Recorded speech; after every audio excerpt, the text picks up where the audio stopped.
दीपक बोहरा साहब, पहली प्रतिक्रिया मैं चाहता हूं आपसे, क्योंकि आप इन देशों के कैरेक्टर को बड़ी अच्छी तरह से जानते हैं, आप चाइना को बहुत अच्छी तरह समझते हैं। मालदीव के साथ भारत के संबंध कैसे रहे और हमारे एक तरह से कितने एहसान उस देश के ऊपर हैं, यह भी आप अच्छी तरह समझते हैं। मुझे जरा यह बताइए कि ये अचानक 3 मंत्रियों को कुछ हो गया या फिर कुछ अंदर की भड़ास थी, जो प्रधानमंत्री की एक फोटो देखी, प्रधानमंत्री की लक्षद्वीप की कुछ सुंदरता देखी, तो फिर अंदर की भड़ास निकल आई? आभारी हूं सर, बहुत अच्छा लगता है जब आपके चैनल पर होता हूं। इट्स अ लर्निंग एक्सपीरियंस मेरे वास्ते, और फिर आपके साथ मैडम आरती टिक्कू हैं, जनरल साहब हैं, इनकी जानकारी मुझसे कहीं ज्यादा है। एक चीज मैं बताना चाहता हूं कि मालदीव्स की अंतर्राष्ट्रीय छवि पिछले साल से काफी डूबी हुई है। आपके करोड़ों दर्शक हैं, आपको मालूम होगा कि जुलाई शायद पिछले साल में यूनाइटेड स्टेट्स ने कई दर्जन मालदीवी नागरिक और कंपनियों पे प्रतिबंध लगाए थे, क्योंकि वो आतंक से मिले हुए थे। कहा कि ये अलकायदा का समर्थन करते हैं, इस्लामिक स्टेट का करते हैं, एटसेट्रा। तो उनकी छवि को काफी चोट लगी। दूसरा भी आपने जिक्र किया इकोनॉमी के बारे में, उनका टोटल फॉरेन एक्सचेंज रिजर्व शायद $500 मिलियन है, लेकिन उनका डेट उनके जीडीपी से अब आगे निकल गया। वर्ल्ड बैंक कह रहा है कि इनको बहुत तकलीफ होने वाली है।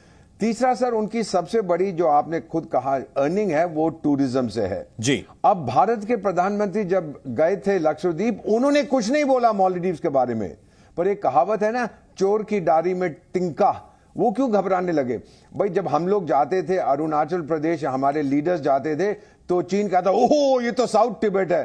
मालदीव्स को क्या तकलीफ है भाई, हम तो अपने देश में वो घूम रहे हैं। आपके जो लीडर्स हैं वो कहीं भी जाएं, हम कुछ नहीं कहते सर। इसको हम कहते हैं स्मॉल माइंड सेट। इसका मतलब होता है कि आपका जो रवैया है वो बहुत छोटा है, आपका आउटलुक बहुत छोटा है, और इसका एक कारण है, वो है इनसिक्योरिटी। एक मैं आपको बता दूं सर कि मालदीव्स के बारे में कहा जाता है, अगर ग्लोबल वार्मिंग उसी तरह चलती रही जिस तरह चल रही है, तो अगले 10 साल से कम समय में मालदीव्स गायब हो जाएगा। उसके 90% जो द्वीप हैं वो समुद्री लेवल से केवल 1 मीटर ऊपर है। ये मैं नहीं कह रहा, ये वर्ल्ड बैंक के फिगर्स हैं। साहब, आप डिप्लोमेटिक बात करें, अगर इस तरह से आप डिप्लोमेटिक बात करें, मुझे एक शेर याद आ गया। आपने जैसे ये कहा कि ये द्वीप डूब जाएगा, एक शेर ये था, और मैंने बहुत बचपन में सुना, अनवर जलालपुरी से पढ़ा करते थे, और अब तो वो नहीं रहे, लेकिन वो शेर जिंदा है। और शेर ये है कि तुम भी रहते हो जजीरे पे, तुम्हें याद रहे, भूलकर भी ना समंदर से बगावत करना। तो आपने कहा कि समंदर गिर जाएगा। वाह, वाह। अब और इसके 2 मायने हैं। अब ये पहला मायना तो ग्लोबल वार्मिंग है जी, और दूसरा ये नया भारत है। ये पुरानी वाली बात नहीं है, ये भूलता नहीं, और इसमें तो किसी पॉलिटिशियन को कुछ करना नहीं पड़ा, ये सब कुछ पीपल टू पीपल हो गया। ये आपने बहुत अच्छी बात कही है कि इस बार पीपल्स पावर आपने देख लिया है। भारत सरकार ने अभी तक कोई टिप्पणी नहीं की है, लेकिन जिस तरह से कैंसलेशंस हो रही हैं, आपके ट्रैवल पोर्टल्स कह रहे हैं कि मालदीव्स नहीं जाएगा, सेलिब्रिटीज कह रहे हैं हम नहीं जाएंगे। मालदीव्स के ऊपर सर एक न्यूक्लियर स्ट्राइक हुई है, न्यूक्लियर बॉम्ब के बिना।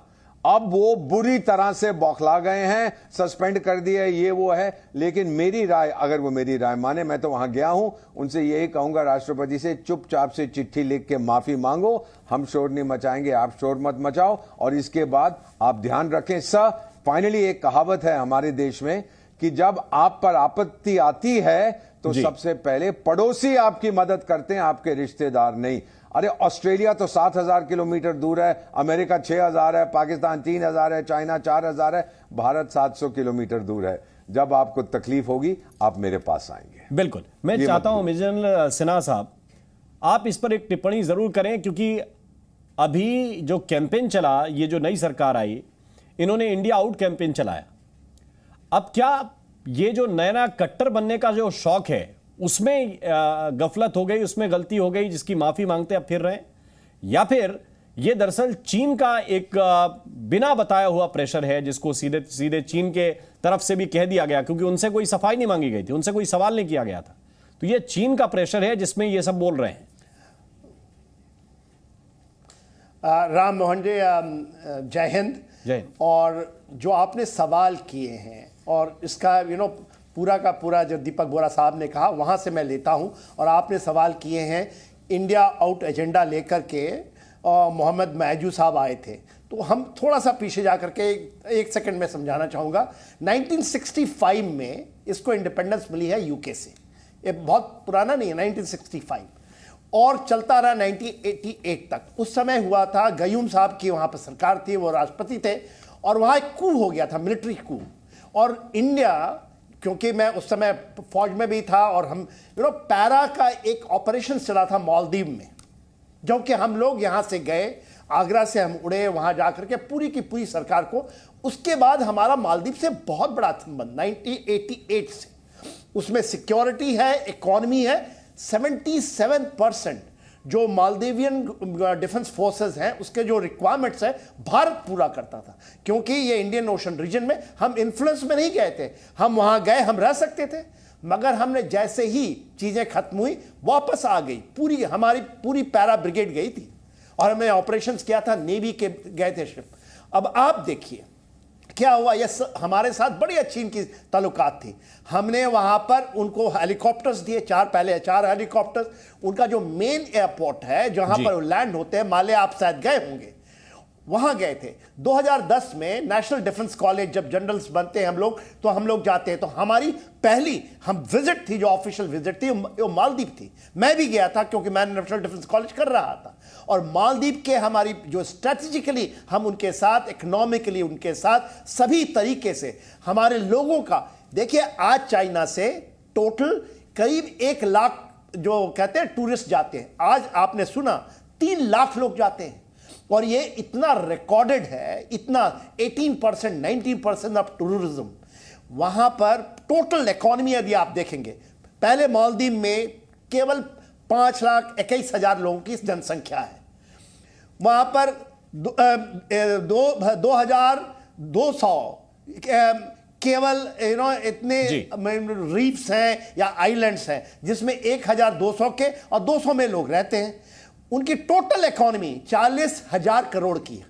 25,000 करोड़ चाइना से उनके ऊपर कर्ज है, 25,000 करोड़, 40,000 करोड़ के ऊपर में, हर एक मालदीव के ऊपर में तकरीबन 4,80,000 का कर्ज है। यही चीज आपने श्रीलंका में देखी थी जी। हमने अभी $4 बिलियन दे करके उनको ब्रिंग आउट किया। जब स्ट्रिंग ऑफ पर्ल चाइना ने बनाया, आज तो वो है ना 5 दिन के, आपने ही बताया 5 दिन। सबसे पहले मालदीव के जितने, ये 8वें ये प्रेसिडेंट है, आज तक 7 प्रेसिडेंट जो बने, पहला कॉल ऑफ पोर्ट विजिट कहता था इंडिया होता था, ये साहब टर्की चले गए। ये पैरों में जब कुल्हाड़ी मारते हैं, चौरों के तानवे तिनका का जो कहावत दीपक बोरा साहब ने दिया, वो इतना है क्योंकि चाइना इनको कुछ नहीं कर पाएगा, अपनी इकोनॉमी खत्म हो गई। 1 लाख 3 लाख आप देख लेना, हमारी दूरी नॉटिकल माइल जब 70 नॉटिकल माइल में है, ये हमारा अंडर बेली है। आज श्रीलंका कहता है, आज का न्यूज है कि हम लोग अपना लैंड ब्रिज बनाना चाहते हैं। आपने बांग्लादेश में देख लिया, चौथे टर्म में इंडियन से अलाइन जो प्राइम मिनिस्टर हैं शेख हसीना आई हुई हैं।